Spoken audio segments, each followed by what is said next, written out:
네. 앞서 시간에는 이제 우리가 상시 근로자 수에 따른 인사노무 관련된 내용들, 관리 기준에 대한 부분들을 좀 살펴봤고요. 그러면 이제 앞으로 우리가 스타트업의 경우에 이제 인사노무 관리 기준을 뭘로 삼아야 되냐? 이게 상시 근로자 수에 따라서 단계적으로 우리가 뭐가 필요한지를 보시고 그 단계에 맞춰서 우리가 관련된 서류라든가 관리 내용들을 우리가 준비하시면 될 것 같습니다. 그러면 이제 본격적으로 이제 우리가 인사노무 관련돼서 중요한 사항들을 좀 살펴봐야 되는데, 그중에 이제 첫 번째가 이제 근로계약과 이제 근로계약서 작성에 대한 내용인 겁니다. 즉 우리가 근로계약서 작성은 한 명을 뽑더라도, 근로자 한 명을 뽑더라도 반드시 해야 되는 거고, 인사노무 관련된 내용에 있어 가장 중요하다고 말씀을 드렸죠. 그래서 우리가 근로계약에 대한 것들은 반드시 정확하게, 그리고 그 핵심적인 내용들 잘 알아두실 필요가 있습니다. 그러면 이제 근로계약 그 내용들 한번 보도록 하겠는데, 먼저 그 전에 근로계약을 체결하는 데 있어 우리가 근로자냐 이제 프리랜서냐 요 차이를 좀 여러분이 보실 필요가 있어요.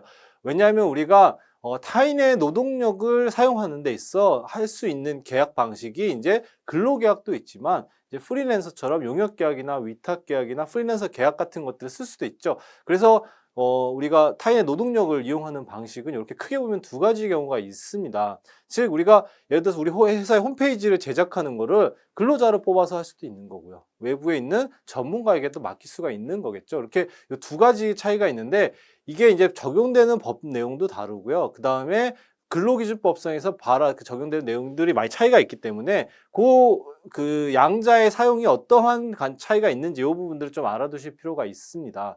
그러면 먼저 근로자에 대한 내용들 한번 볼게요. 즉 근로자로 채용한다 라는 거는 당연히 근로기준법이 이제 적용이 되겠죠. 근로자로 채용하면. 그리고 우리가 계약도 근로계약으로 이제 써야 되는 거고, 근로계약서 작성해야 되는 거겠죠. 그리고 이제 당연히 세무적으로 우리가 세금은 근로소득을 떼서 이제 원천징수해서 지급을 해야 되는 거고요. 그 외에 우리가 이렇게 많은 내용들이 이제 법에 따라 적용이 됩니다. 즉 4대 보험 가입을 해야 되고요. 그다음에 5인 이상 사업자이면 연차 휴가 줘야 되는 거고, 또 1년 이상 근로했다 그러면 퇴직금 당연히 발생을 하겠죠. 그다음에 최저임금법 적용되고, 해고가 이제 5인 이상 사업자이면 더 어렵겠죠. 그래서 이렇게 근로자로 채용하게 되는 경우는 근로기준법 적용부터 해서 법상 많은 내용들이 이렇게 제한이 되고 적용이 되고 있습니다.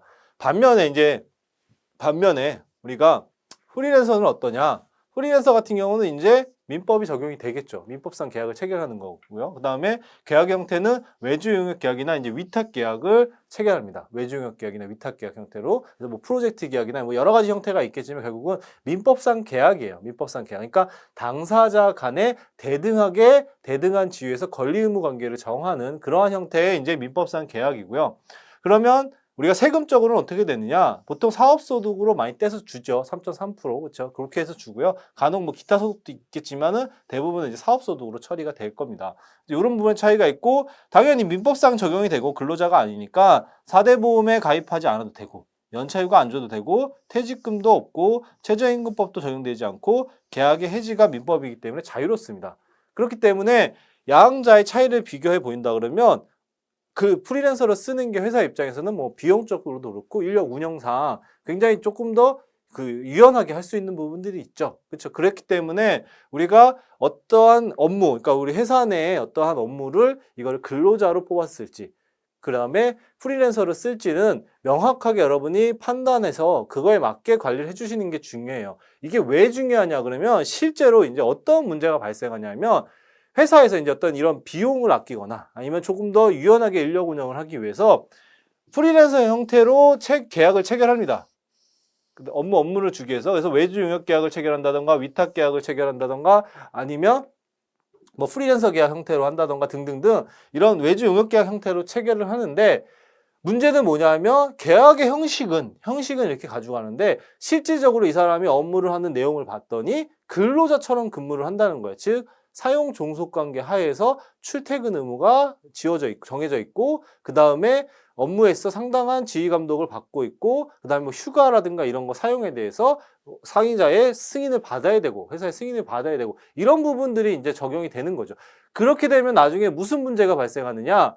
결국 우리 회사는 계약의 형식은 이렇게 외주용역 계약이나 위탁 계약으로 쓰고 프리랜서로 썼으니까 이 사람은 당연히 프리랜서야. 프리랜서니까 뭐 4대 보험 가입 안 하고 연차휴가 안 주고 퇴직금도 안 줬겠죠. 이런 경우에 근데 근로자가 만약에 실제로 본인이 계약의 형식은 이렇게 했다 하더라도 업무를 근로자와 동일하게 근로자에 준해서 근로자와 같이 근무를 했다 그러면 나중에 대상자는 본인이 근로자임을 주장할 수가 있어요.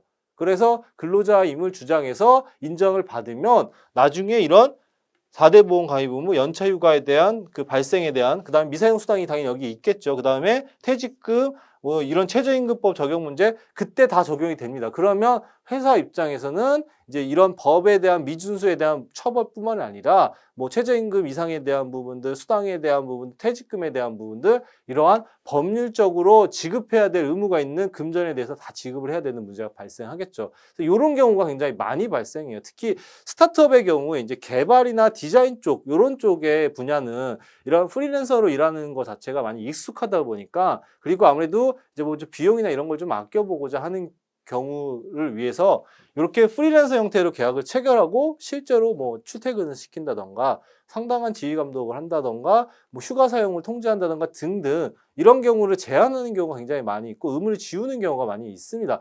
그러면 나중에 우리는 뭐 프리랜서였고 용역계약이었다 주장하더라도 그 실질 자체가 근로자로서 근무를 했다 그러면 당연히 근로자로 나중에 인정을 받습니다. 그러니까 나중에 근로자는 권리를 주장할 수가 있는 거죠. 그래서 뭐 회사가 나중에 본인이 이렇게 사인을 했는데 그게 어떻게 근로자로 인정이 되느냐 이렇게 억울해할 수도 있지만 우리 법에서는 특히 근로기준법은 형식을 중요하게 보지 않습니다. 그러니까 실질을 중요하게 보기 때문에 형식과 상관없이 실질이 근로자면 근로자를 인정을 하고 그에 따른 권리에 대한 부분들 다 보장해 주고 있습니다. 그렇기 때문에 회사가 이 부분을 잘 판단해서 우리가 관리를 해야 된다.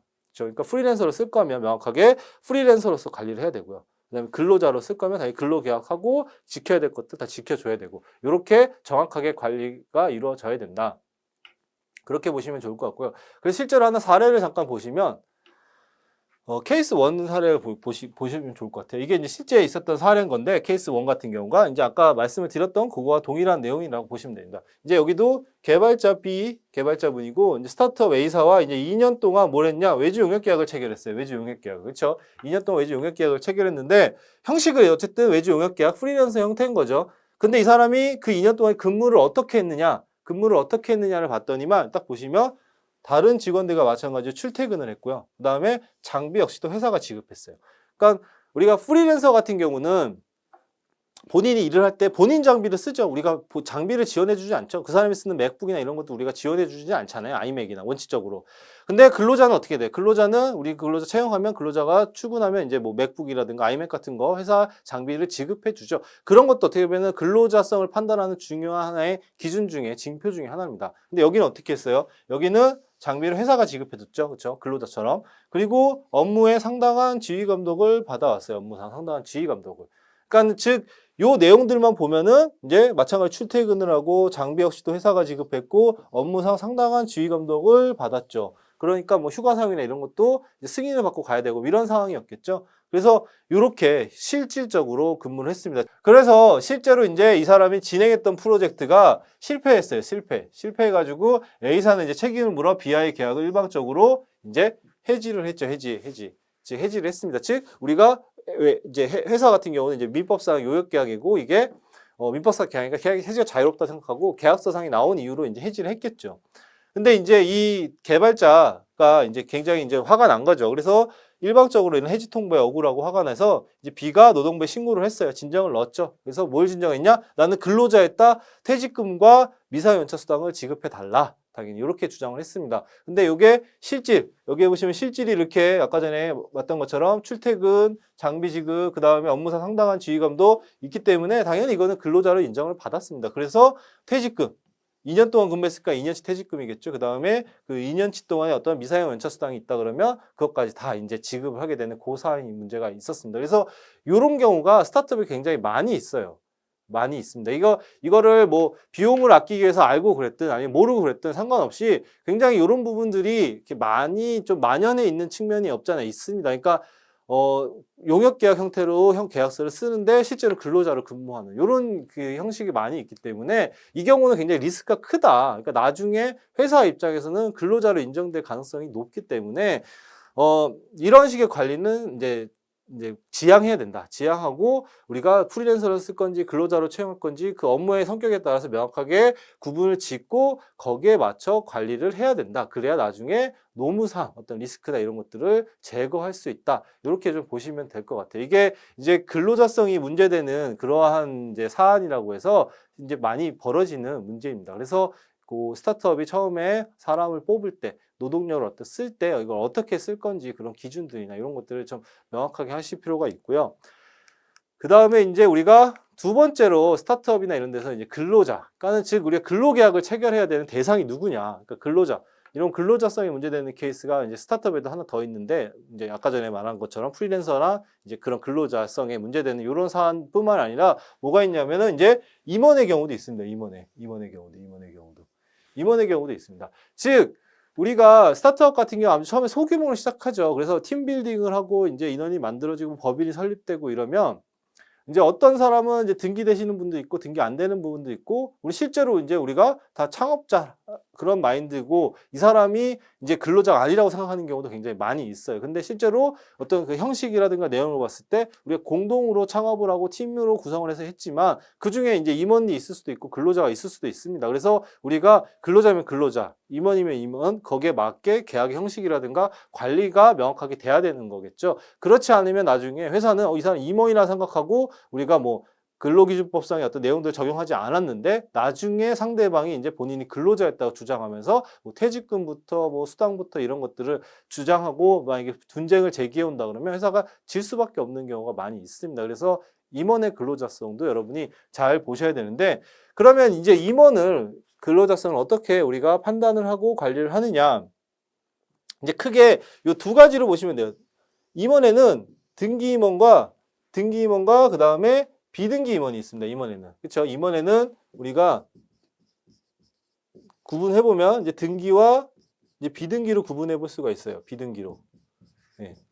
그래서 비등기로 구분해 볼 수가 있습니다. 즉 비등기로 구분해 볼 수 있는데 우리가 이 등기냐 비등기냐는 뭘로 보느냐? 우리가 그 법인 그러니까 그 회사를 설립하면은 이제 법인 등기부 등본에 이제 만들게 되잖아요. 그러면 그 등기부 등본상, 법인 등기부 등본상에 이제 등재되는 사람들이 등기 임원이고요. 그 다음에 거기에 등기되지 않은 사람들, 그러나 회사 내 자체적으로 임원으로 우리가 관리하고 처우를 결정하는 그런 사람들은 이제 비등기 임원이라고 합니다. 그렇게 구분해 보시면 될 것 같고요.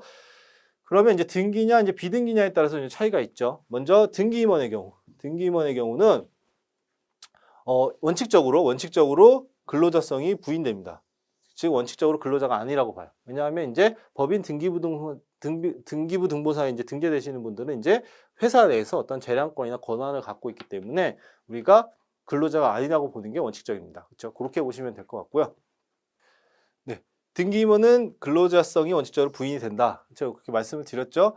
다만 이제 예외적인 경우는 있습니다. 예외적인 경우는 있는데 이 경우는 뭐냐면 우리가 법인 등기부 등본상에 등재되어 있지만 그리고 원칙적으로 근로자가 아니라고 보지만 예외적으로 형식적으로 그러니까 명목상 그 등기만 되어 있지 실질적인 권한이 전혀 없는 경우가 있겠죠. 그러니까 우리가 흔히 얘기하는 뭐 바지 사장 뭐 이런 경우에 있을 수가 있겠죠. 그러니까 실질적인 오너는 따로 있고 그 사장이라든가 이런 걸로 등재되어 있지만 그 사람 실제 권한이 없이 그냥 뒤에 있는 오너의 명령과 지휘에 따라서 그냥 단순히 일을 할 뿐인 경우 이런 경우가 있을 수 있겠죠. 그런 경우는 예외적으로 부인이 됩니다. 예외적으로 인정이 됩니다. 근로자성이. 근데 원칙적으로는 근로자성이 부인이 된다. 등기임원은 근로자성이 부인된다.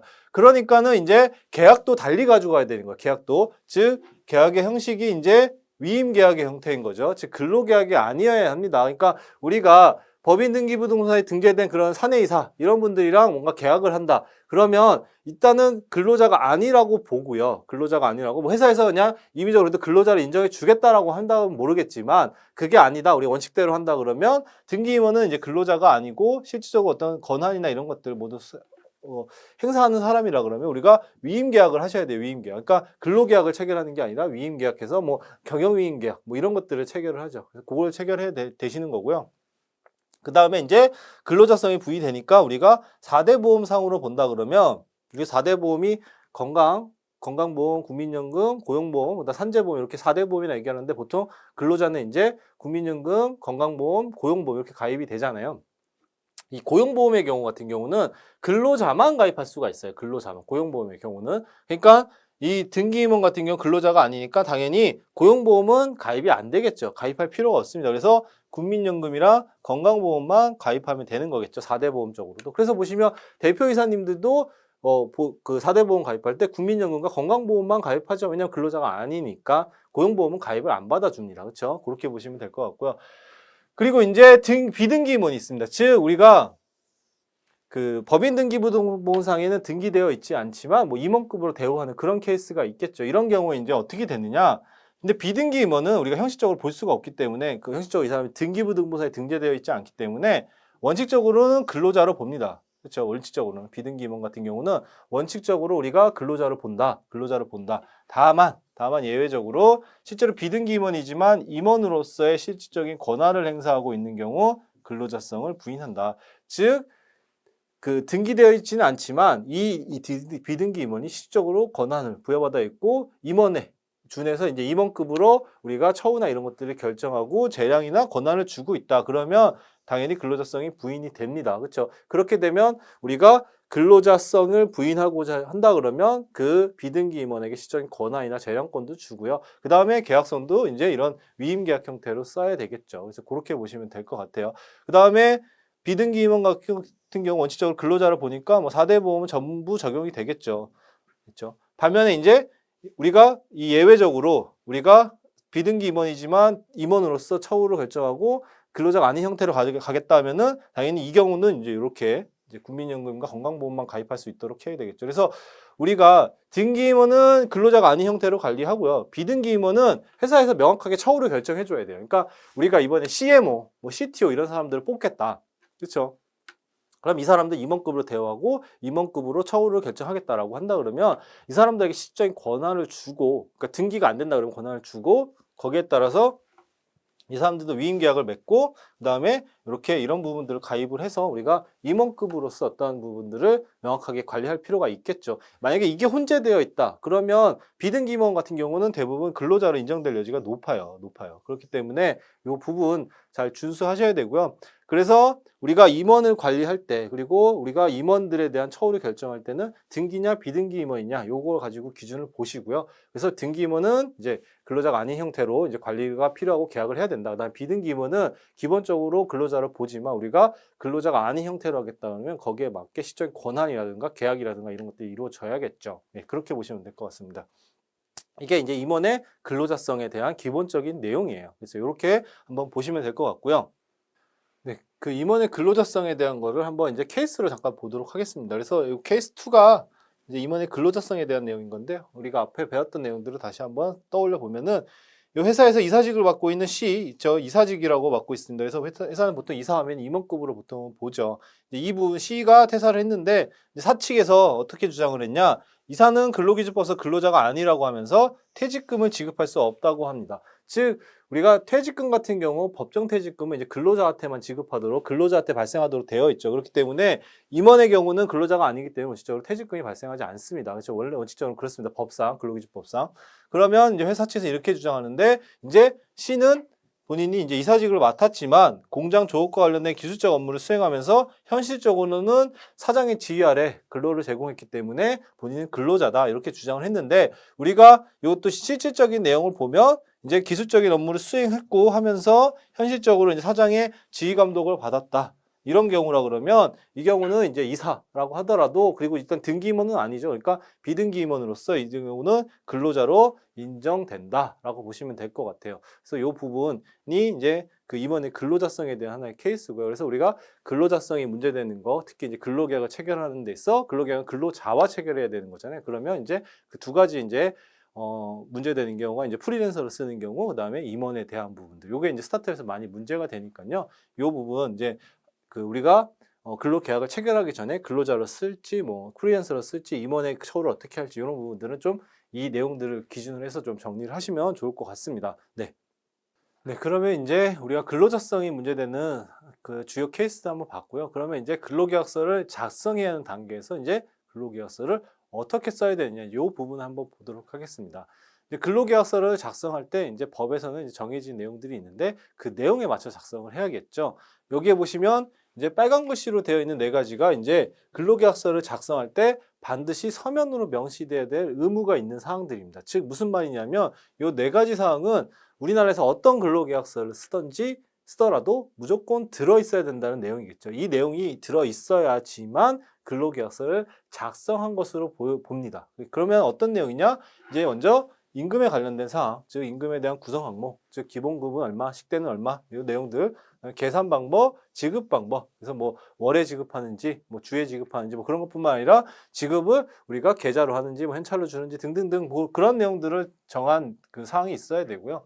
그 다음에 이제 소정근로시간. 소정근로시간은 이제 하루에 몇 시간 근무하고 주에 몇 시간 근무하는지 요 내용이고 쉽게 말하면 이제 출퇴근 시간들, 이제 근로일에 대한 것들 그 내용이 있어야 됩니다. 그리고 주휴일. 그러니까 주휴일은 법상 우리가 근로자가 약속된 소정근로일을 모두 개근하면 예를 들어서 월요일부터 금요일까지가 출근일인데 월요일부터 금요일까지 모두 출근을 했다. 그러면 토요일, 일요일 양일간 중에 하루는 유급으로 쉬게 해줘야 됩니다. 유급으로. 그러니까 토요일, 일요일 날 다 쉬지만 그 중에 하루는 이제 유급으로 쉬게 해서 쉬어도 이제 그 유급분이 인정이 되는 거겠죠. 그게 이제 주휴수당이라고 흔히 얘기하는 건데 그 부분이 우리가 명시돼야 되는데 그 주휴일에 대한 내용들, 즉 언제가 주휴일이냐. 그러니까 예를 들어서 통상 우리나라 거의 대부분의 회사들은 일요일을 주휴일로 하고 있습니다. 그래서 뭐 주일이 일요일이다, 토요일이다 이런 것들을 명시를 해야 되고요. 그 다음에 연차 유급휴가에 대한 내용도 이제 기재가 돼야 되겠죠. 그래서 요 네 개는 반드시 이제 근로계약서를 쓴다. 그럼 들어가야 되는 내용이고요. 그래서 요 네 개 반드시 넣고요.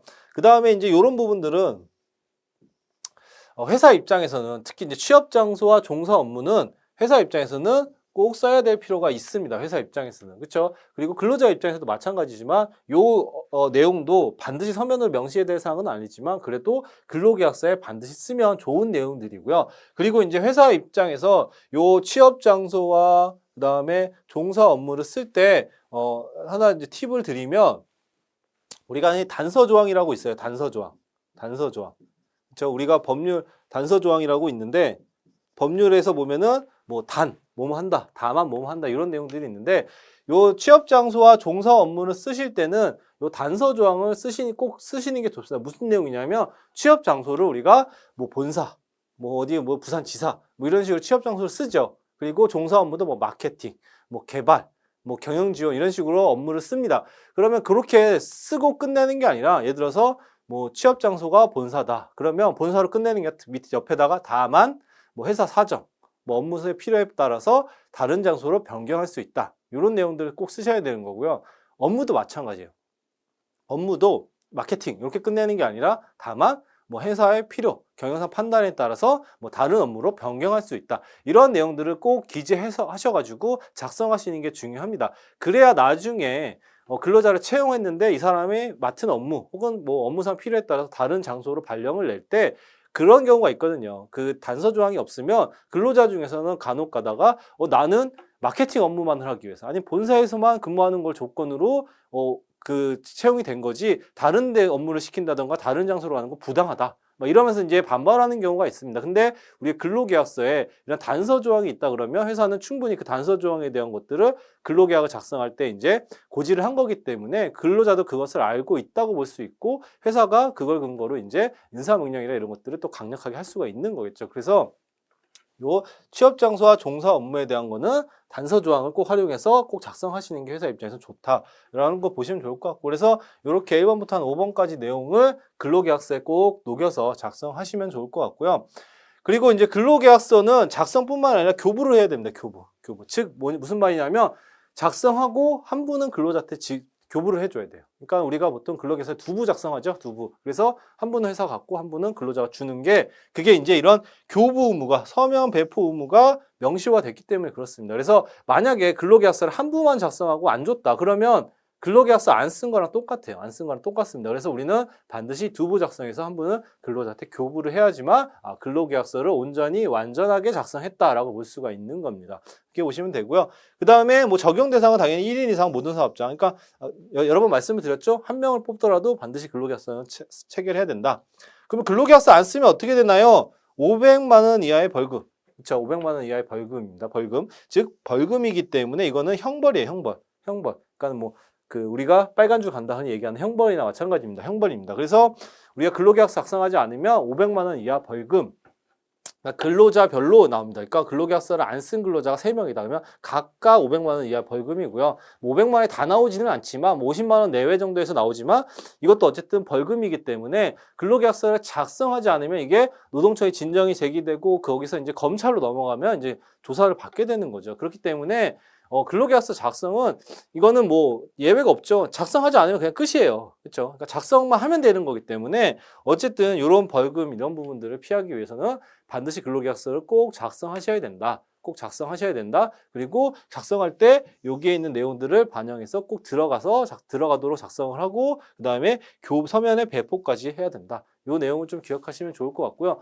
그러면 이제 한번 예시를 좀 보면은 이제 요 내용들은 뭐냐면 우리 고용노동부에서 제공하는 표준근로계약서라는 게 있습니다. 그러니까 고용노동부에서 근로계약서 작성해야 되는 내용들을 아니까 뭐 이런 부분들 활용할 수 있게 고용노동부에서 이제 어떤 가이드라인 형태로 해서 그 표준근로계약서라는 걸 만들어서 배포하고 있어요. 이게 어떻게 보면 대한민국에서 가장 들어가야 될 기본적인 내용들이 들어가면서 가장 간단한 그런 계약서라고 보시면 될 것 같습니다. 그래서 만약에 우리가 어떤 계약서를 써야 될지 모르겠다. 계약서 작성이 어렵다 그러면 이렇게 고용노동부 표준근로계약서를 작성하셔서 활용하셔도 충분합니다. 그렇죠? 그렇게 보시면 될 것 같고요. 그럼 내용 잠깐 보시면 여기도 뭐 이제 근로개시, 입사일 이런 것들이 들어갔고 그다음에 근무 장소 업무 내용 있죠. 그렇죠? 취업 장소 업무 내용. 그래서 요 내용도 꼭 쓰시면서 뭘 활용하라고 그랬죠? 제가 단서 조항 꼭 쓰시라고 그랬죠? 단서 조항. 그렇죠? 그래서 단 근무 장소가 변경될 수 있고 그다음에 업무 내용이 변경될 수 있다. 회사의 판단이나 경영상 필요에 따라서 그 단서 조항 꼭 활용해서 꼭 쓰시고요. 그다음에 이제 소정 근로 시간 있죠? 그다음에 근무일, 특히 이제 주휴일이 언제인지 이런 내용도 있습니다. 그리고 임금 제일 중요한 임금이 이렇게 항목별 지급 방법 내용들이 있고 연차 유급 휴가에도 이렇게 있죠. 연차 유급 휴가는 뭐 어떻게 써야 되냐 고민하실 필요 없이 이렇게 표준 근로계약서처럼 근로기준법에 정하는 바에 따른다 이렇게만 쓰셔도 됩니다. 이렇게만 쓰셔도 돼요. 그러니까 이렇게만 쓰셔도 충분합니다. 그러니까 이게 기본적으로 이제 근로계약 작성에 대한 내용들인 거죠. 이거는 이제 기간제인데 기간제는 이렇게 근로계약 기간 들어가는 거 외에는 특별히 다른 건 없습니다. 그래서 계약 기간만 명시해 주시면 돼요. 그 부분만 명시하시면 되고요. 나머지는 동일하다. 이렇게 우리가 계약서를 작성하시고 보관하시는 그게 가장 이제 기초적인 노무 관련된 내용이다. 이렇게 보시면 될 것 같습니다. 네, 이제 앞서 우리가 근로계약서 작성하는 방법에 대해서 살펴봤고요. 그리고 이제 근로계약서 작성할 때 우리가 실무적으로 많은 회사들이 활용하고 이제 수습에 대한 내용들을 좀 살펴보도록 하겠습니다. 이 수습도 회사들이 많이 활용하는 거에 비해서 정확하게 내용을 인지하지 못해가지고 수습 이후 본채용을 거부할 때 문제가 생기는 경우도 꽤 많이 있습니다. 그렇기 때문에 우리가 수습에 대한 내용도 한번 면밀히 봐야 될 필요가 있다. 그러면 이제 수습 혹은 시용이라고 불리는 내용은 어떤 법률상 어떤 의미가 있느냐 그 내용을 보시면요. 원래 시용 여러분 이제 시용만 잘 체크해 두시면 됩니다. 왜냐하면 실질적으로 우리가 수습이라는 표현을 많이 쓰지만 이게 수습의 원래 원칙적인 강학성의 의미는 정식 채용 이후 정식 채용이 이미 된 거예요. 된 거고 그 3개월 정도 혹은 어느 정도 기간 동안에 이 사람이 이제 회사에 적응하기 위해서 어떤 그 적응 기간, 이런 교육 기간을 두는 거를 보통은 수습이라고 얘기를 하는데요. 근데 우리가 실질적으로 수습이라는 명칭을 쓰지만 그 내용은 거의 시용의 내용이라고 보시면 돼요. 그러니까 즉 본 채용을 결정하기 전에 왜냐하면 우리가 근로자를 채용할 때 이 사람이 정말 그 사람이 말한 업무 능력이 있는지 그리고 우리 조직에 잘 맞는지 이런 것들은 아무리 면접을 봐도 알 수 없는 부분들이 있죠. 실제로 일을 시켜봐야만 확인할 수 있는 경우도 있기 때문에 우리가 일을 본격적으로 하기 전에 이 사람이 정말 그런 업무 능력이 있는지 우리 조직과 맞는지 이런 것들을 우리가 평가하기 위해서 한 3개월 정도의 기간을 두죠. 그렇죠? 3개월 동안 어떤 그 기간을 거쳐서 우리가 그 기간을 통과해서 소정의 평가의 평가의 결과가 넘으면 일정 부분 넘으면 우리가 정식 채용하는 그런 결정을 하는 그런 과정을 거치는데 그런 것들은 대부분 시용이라고 보시면 돼요. 그래서 명칭을 수습이라고 썼지만 그 내용상 우리가 본 채용을 유보한 채 일정 기간 평가를 거쳐 정식 채용을 결정하겠다. 이러한 목적으로 쓴다 그러면 그거는 이제 시용이다. 시용. 그래서 시용, 본 채용 또는 근로계약을 확정하기 전에 우리가 일정 기간을 설정해서 그 기간 내에 뭐 근무 상황이나 업무 능력 등을 평가해서 우리가 본 채용을 결정하는 그게 바로 이제 시용이다. 네, 시용이다. 그리고 이제 근로계약서에서 반드시 명시되는 게 시용기간이나 이런 것들이 필요하고요. 그리고 근로계약서에 우리가 이거를 시용기간을 쓰겠다. 아직 본채용을 결정하기 전에 당신이 정말 그 말한 업무 능력이 있는지 우리 조직과 맞는지를 우리가 평가하겠다라는 것들이 있다 그러면 시용기간을 명시함과 동시에 그 계약서 내에 그 내용도 그러니까 소정의 평가를 거쳐서 3개월 뒤에 뭐 본채용을 결정하겠다. 이런 내용들까지 같이 기재해 주시는 게 좋습니다. 이게 반드시 필요하고요. 그리고 이제 우리가 시용을 이제 만약에 한다 그러면 여기 또 이제 마찬가지죠. 이렇게 이런 식으로 계약서 쓰는 이런 형식 이것도 한번 눈에 보시면 좋을 것 같고요. 그 다음에 뭐 이제 그 내용들이 있는데 이제 여러분이 좀 보셔야 될 것 중에 하나는 바로 요거예요. 우리가 이제 시용 그렇죠. 우리가 본채용을 유보한 채 이 사람을 일정 기간 보통 통상 3개월 정도겠죠. 그 3개월의 기간 동안에 평가를 해서 본채용을 결정하겠다. 이게 이제 시용의 의미고 그 내용상 뭐가 들어있어요? 이 기간 동안에 우리가 이 사람을 평가하겠다는 내용이 들어있죠. 그러니까 나중에 이 사람을 우리가 시용 기간 끝나고 나서 본채용을 거부할 때는 반드시 일정 부분 평가를 거쳐서 객관적이고 합리적인 기준에 따라서 우리가 어떤 기준에 미달이기 때문에 본채용을 거부하겠다. 이러한 내용들, 그 프로세스를 갖추고 있어야 됩니다. 그러니까 최근에 이제 수습이나 이런 경우가 많이 쓰는데 이제 수습 기간이 끝나고 회사가 이제 안 맞는다고 판단해서 그냥 일방적으로 본채용을 거부를 해요. 근데 뭐 평가나 이런 걸 거치지 않았던 거죠. 그러니까 근로자들 입장에서는 본채용 그 거부가 해고로서 부당하다. 그러니까는 정당한 사유 없이 본채용을 거부한 해고랑 동일하다라고 해서 주장하는 경우가 굉장히 많이 있고요. 그리고 만약에 그게 본채용 거부가 어떤 소정의 평가라든가 객관적인 그런 절차 없이 임의적으로 이루어졌다 그러면 그 해고로 인정될 가능성이 굉장히 높습니다. 왜냐하면 그 시용 기간도 어차피 근로 계약 기간이고 우리가 그 계약상의 내용에 본채용을 유보하고 있기 때문에 그 본채용을 유보한 결정권을 우리가 행사할 때는 그 결정권에 객관적인 그런 근거가 있어야 되는 거예요. 그래서 우리가 시용을 수습을 우리가 활용을 한다 그러면 이렇게 평가라는 거를 꼭 거치실 필요가 있고요. 다만 이제 평가를 해야 되는데 이러한 평가 속에 있는 어떤 내용을 하느냐, 어떤 내용을 해야 되느냐 이거는 뭐 정해진 바가 없어요. 그냥 회사 내에서 자체적으로 정하시면 됩니다. 그러니까 그 사람의 업무 능력, 우리 조직적 합도를 평가할 수 있는 그런 기준이라 그러면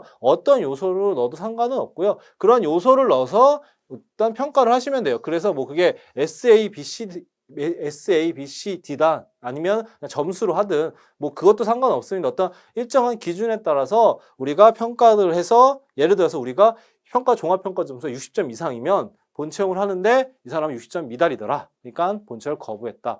혹은 우리가 B 이상이면 우리가 그 본채용을 하는데 B가 안 되더라. 그래서 본채용을 거부했다. 이런 식의 어떤 이런 평가표가 있어야야 됩니다. 평가를 거쳐야 돼요. 그래서 일종의 소정의 평가 절차를 거치고 그 평가 결과를 통해서 본채용을 거부하는 그러한 방식으로 가셔야 됩니다. 그래야 나중에 우리가 본채용 거부가 부당하다 다투더라도 이러한 평가를 했다. 그리고 평가에 대한 내용이 특별히 어떤 불합리하거나 잘못되어 있지 않으면 그러한 본채용 거부는 충분히 정당한 걸로 인정받을 수가 있습니다. 그래서 요 내용들 그래서 우리가 수습을 쓸 때 그 수습에 대한 기간 이런 것들 명시할 뿐만 아니라 이렇게 평가표를 만들어서 정확하게 평가를 거친 뒤에 본채용을 거부하는 이런 프로세스를 갖추셔야지만 그 문제가 안 생긴다라고 보시면 될 것 같아요. 그렇게 보시면 될 것 같고요. 그리고 정리하면 이제 수습과 활용 시 주의할 점, 이제 그것들은 이제 마지막으로 한번 정리를 해보면 우리가 3개월 정도의 기간은 적정합니다. 그러니까 수습 기간. 그러니까 법에는 수습 기간에 대해서 시험 기간에서 명시되어 있지는 않지만 우리가 근로감독관 직무 규정에 보면은 이제 사업장을 지도 점검할 때는 3개월 기간이 적정하다고 이제 지도해라라고 내용들이 있습니다. 그런 내용에 비춰볼 때 3개월 정도가 적정하고요. 너무 장기간은 오히려 근로자 지위를 불안정하기 때문에 인정이 못 받을 수가 있습니다. 그래서 3개월 정도로 우리가 적정하고요. 그 다음에 본채용 거부 시는 이에 대한 명확한 근거가 필요하다. 그렇기 때문에 아까 평가라는 것들, 소정의 평가 절차를 거쳐야 된다고 말씀드렸죠. 그래서 평가표 같은 것들 만들어서 뭐 팀장, 뭐 대표님 이렇게 한 3인 정도의 평가를 거쳐서 판단을 해서 본채용을 거부하는 그러한 형태가 좀 필요하고요. 그리고 이제 일방적인 통보보단 협의에 의한 본채용 거부가 필요하다. 그러니까 근로자한테 협의를 통해서 이런 부분이 우리랑 안 맞아서 본청을 못하게 됐다. 그래서 그런 부분 통보를 하면서 이제 본청을 거부하시는 게 좀 필요할 것 같습니다. 그리고 이제 마지막으로 이제 본채용을 거부하고자 할 때는 아까 말씀드린 것처럼 근거 자료 확보가 필요하다. 그래서 이러한 것들을 평가한 자료 꼭 갖고 계셔야 될 필요가 있습니다. 그게 이제 우리가 수습이나 시용을 사용할 때 주의해야 될 그런 사항이에요. 그래서 이렇게 우리가 근로계약과 관련된 전반적인 우리가 스타트업이나 어떤 회사에서 문제되는 내용들, 그다음에 중요하게 알아야 될 사항들에 대해서 한번 살펴봤고요. 그러면 이제 다음 시간에는 이제 우리가 근로조건 중에 근로시간, 이제 임금에 대한 내용들을 한번 살펴보도록 하겠습니다.